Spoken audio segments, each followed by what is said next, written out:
Hey guys, so welcome back. In this video, we'll be trying to solve the problem minimum cost to cut a stick of length n.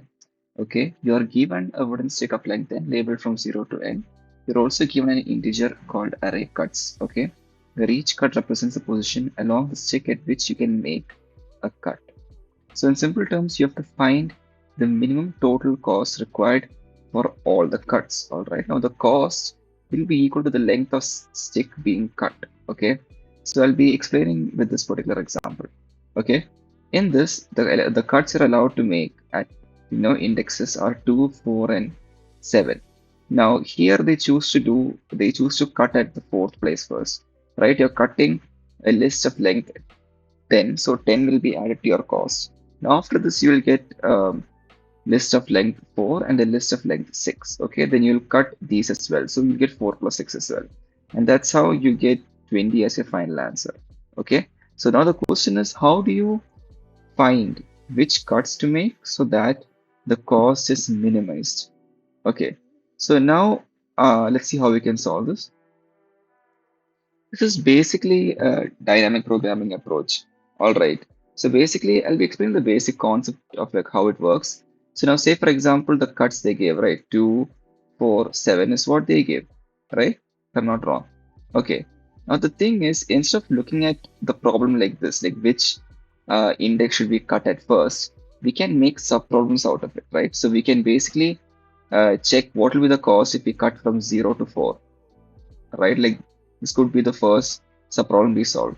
Then we could check what is the cost if we cut from 2 to 7, right? What is the cost if we cut from 4 to 10? All these are the sub-problems or like examples of sub-problems. What can be solved first? Now, these sub-problems will have to be solved first, right? Then we can solve their storage. I mean, like you can store their answers, like I should say, inside an array called DP. Okay, because we will be using them while going to these main values, right? So the main idea here is we'll solve the subproblems, right? And then we'll use the answers from them to find out the answer when we cut along these indexes. All right, as simple as that. Now it will make more sense once I show you the code. So let's see how the code looks like. All right. Okay, so let's try and code this out. Okay. Now in the beginning, we'll be setting c equal to 0 plus sorted of cuts plus n. Okay. Now the reason we're doing this is for our cuts, like initially, if you take this example, we have 2, 4, 7. In this, we'll be adding 0 in the beginning and 10 at the end. The reason for this is that every cut can be expressed between two indexes. So like say for example, we introduce 0 in the beginning. We can say that the cut at index 2 occurs between 0 and 4. Right. So like that makes our calculation a lot easier. That's the reason we're doing this. So now m will be equal to the length of c. Right. Now time to initialize our DP array. So 0 into m for blank in range m. All right. Now our DP array is made. Now for we just put length in range, so it's easy to understand. 2 comma m, because the minimum array length in order in which we can split it or break it is 2, right? Because if you have an array of size 1, you can't break it into any smaller parts. For I in range, m minus length. All right. Now inside of this is where we'll be setting j is equal to I plus length. Now this j will be the pointer which moves forward and allows us to make the cut. All right. So dp of ij will be equal to c of j minus c of I. All right. Now, minimum sub cost. Just put this down. Minimum sub cost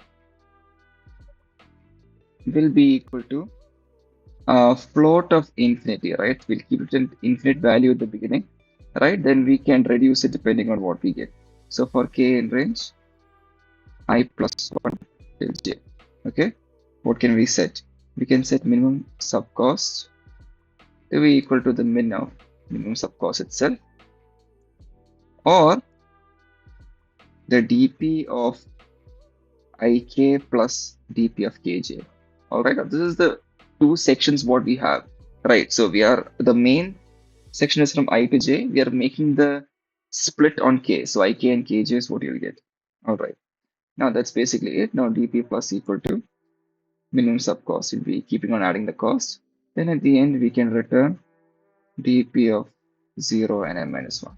All right, let's see if this works. Okay, let's see. Okay, my mistake. IJ. Okay, it works. Let's submit. So that's how you solve this problem. If you have any doubts, do let me know down below. And that's it for this video. See you in the next one. Goodbye.